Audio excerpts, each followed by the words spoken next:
Welcome to Motivated to Lead podcast, helping you become a better leader. I'm your host, Mark Klingsheim.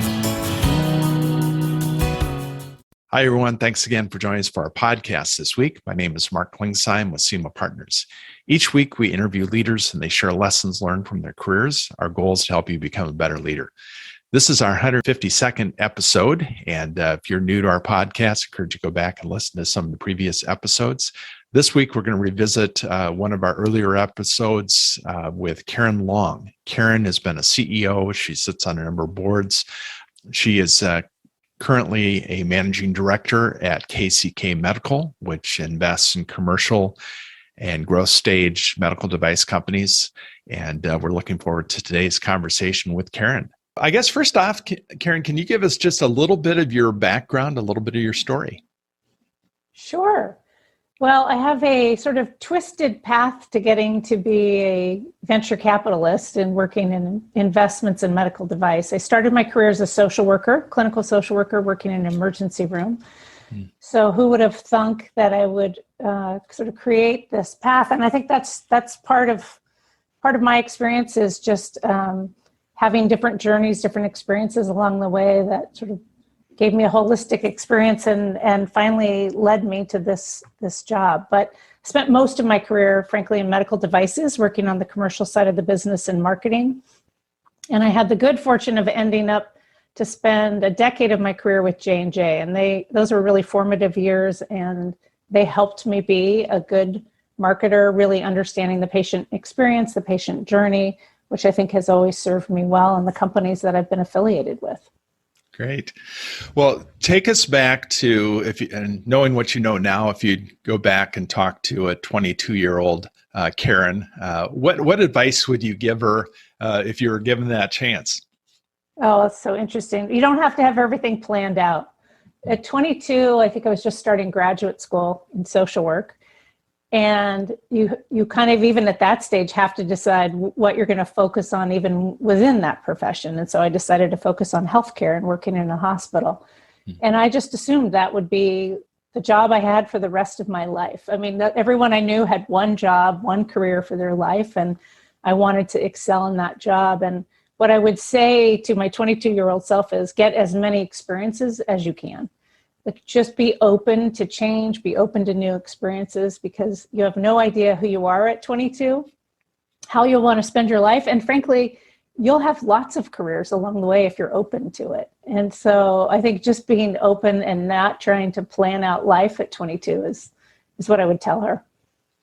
So with that background, working in a hospital and kind of that social clinical side of things, how has that impacted kind of your career and what you do now and how you think about things?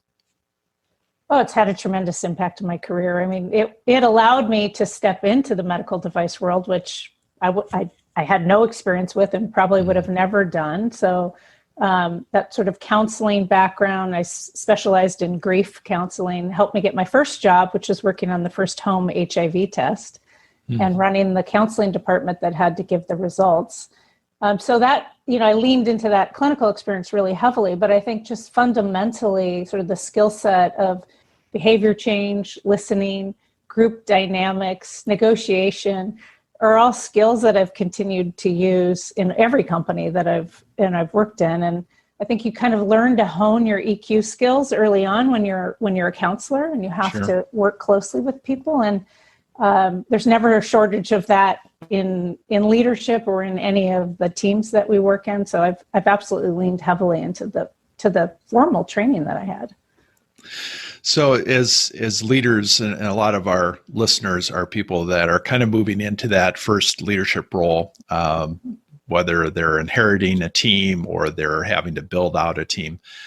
You've seen a number of companies that have gone through that process of putting together their teams and that. What advice would you give somebody that is, again, in that seat now, and maybe they were an individual contributor, now they're moving into that leadership role?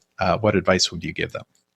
Yeah, I mean, I've certainly had to build my own teams, and now as an investor, I watch teams being built. And what I would say is that my theory has not changed, which is hire people who are a lot smarter, wiser, have different experiences than you do yourself or that other team members on your team have.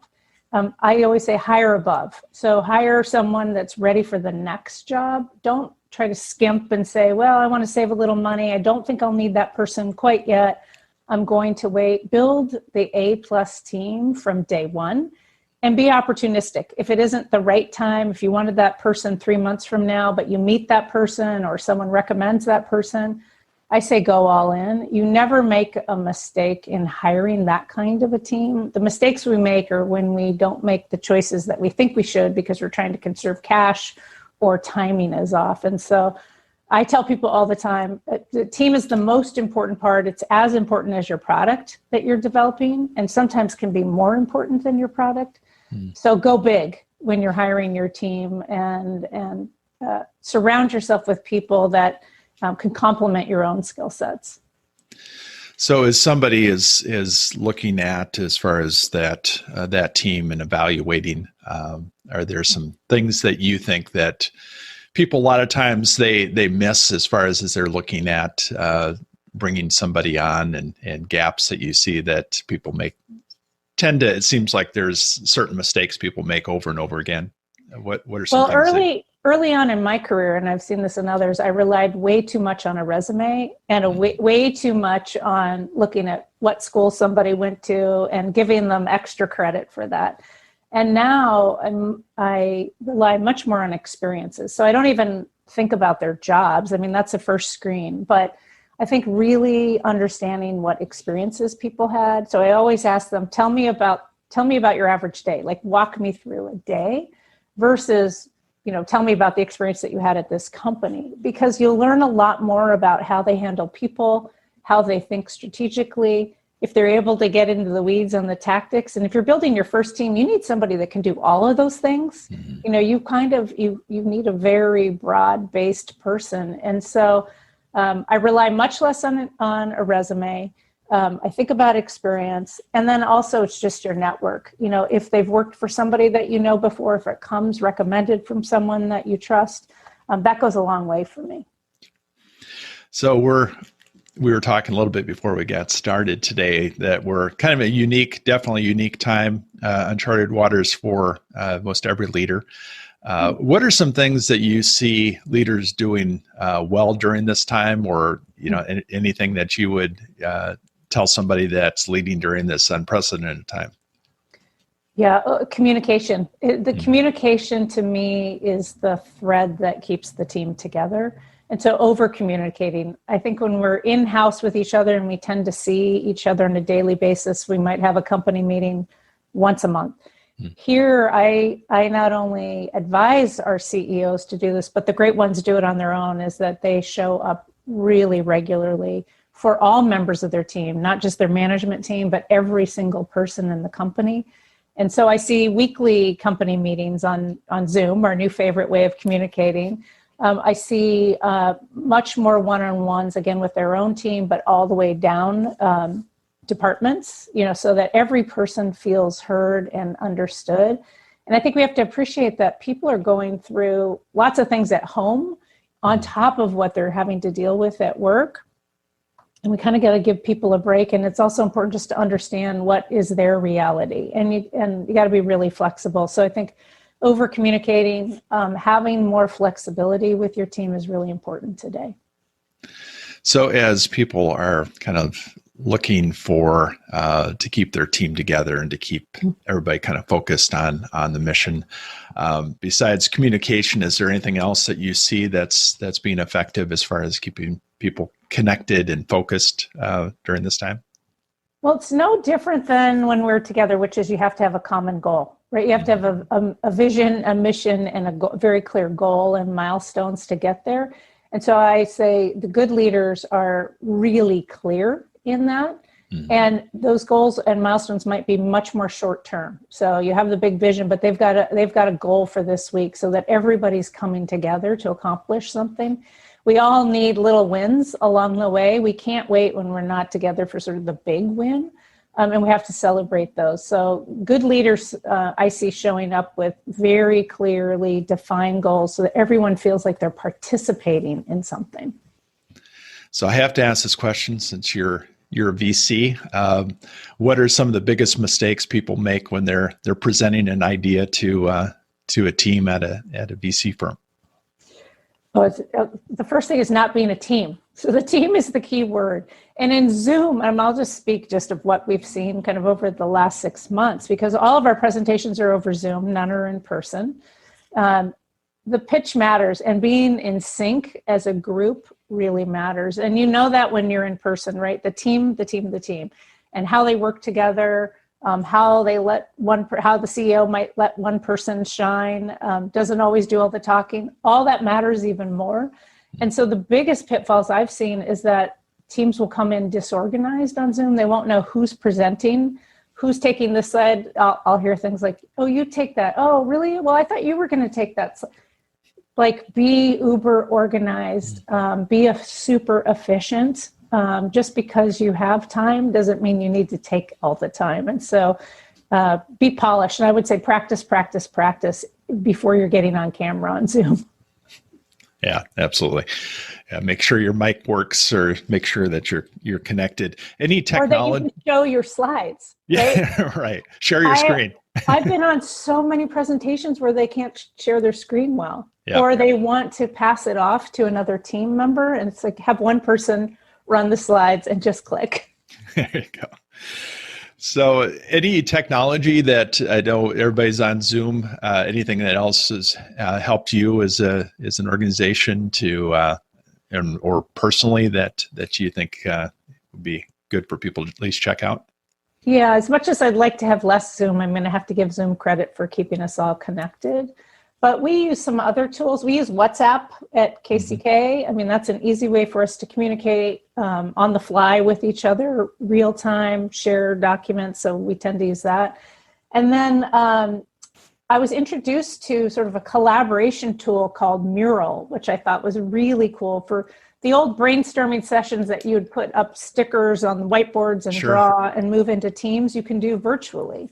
And it's very much run the same way. And so I've loved that tool. I've used it a fair amount, and I've recommended it a lot. Okay. That's one I haven't heard of. I'm kind of a techie myself, but definitely will check that one out. Brainstorming virtually. You literally can put up your stickies and write on them and move them around. It's super cool. Okay. So books that you recommend to a leader, what are the top ones that you'd put? Well, let's see. Thinking about the fact that some of your leaders are maybe first-time CEOs, I would say the book that I read as a first-time CEO, which I think is really important, was called Startup Boards by Brad Feld. Trying to understand how to set up a board. I had no idea how to do it, frankly, the first time I was a CEO. And I see people struggle with that today. So just understanding sort of, one, the legal regulatory piece of a board and the obligations, fiduciary obligations of a board, but secondarily kind of that alignment that needs to take place, and really being strategic about who you bring on. I think people tend to bring on people they know or their friends. Really think about what your goals are for the company. So for me, that was the book I had by my bedside every night, reading a chapter at night. And then one that was recommended to me recently, actually, by our principal at KCK, was called Immunity to Change by Robert Keegan, I think was his name. And that is, right back to sort of my background, which is behavioral change, and how we're all sort of resistant to change, right? We do things the same way. It makes us feel comfortable. It's predictable. But the book was really helpful in understanding our own resistance to change, and then how we set up organizations that way. And so how we can help organizations move forward by unlocking that resistance to change. So I thought that was a really interesting book, and one I would recommend to anybody who's building teams. Great. Yeah, those are a couple that I don't think we've had mentioned, so I appreciate those suggestions. So outside of work, when you're not working, what do you do to recharge? Well, I'm fortunate enough that I live not too far from the coast, and I grew up on the coast in Santa Cruz. And so the number one way to recharge is to go feel the energy of the ocean. So walking along the beach, there's an area in Aptos where you can walk for 6 miles in each direction. It's the longest beach you can walk on. And that's my number one way. So weekends I drive to the coast. Right. Well, being in Minnesota, we're just thankful that we don't have snow on the ground right now. So we're we're excited when we get 40-degree temperatures. So I won't ask what the temperature is there today. I want to tell. It's sunny. Well, yeah. Well, what is the temperature today? It's probably 65. It'll probably be 65 and clear on the beach. All right. Well, good. Perfect walking weather. Yeah, absolutely. Well, give us some parting advice that you would give a leader.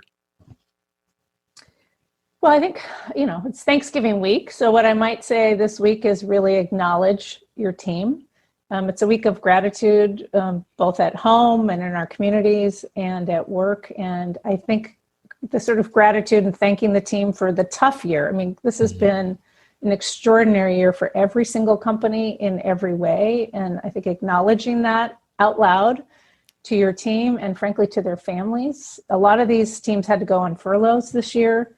It's been a real struggle. So I think acknowledging that and recognizing that teams need some energy and a break, and they need to recharge in order to bring the growth that we want in 2021. So taking time for that and helping your teams take time for that. Yeah. Well, Karen, this has been a lot of fun to talk to you, and appreciate all your thoughts. I know it's going to be helpful to those that are listening. And happy Thanksgiving. Welcome. This will air after Thanksgiving, but it's always good to be thankful, and so appreciate your time and insights. Oh, you're very welcome. Thanks for having me. Thank you for listening to the Motivated to Lead podcast. Please subscribe on iTunes. You can also see a video version of this interview at motivatedtolead.com. This podcast is brought to you by SEMA Partners, helping you find your next great leader.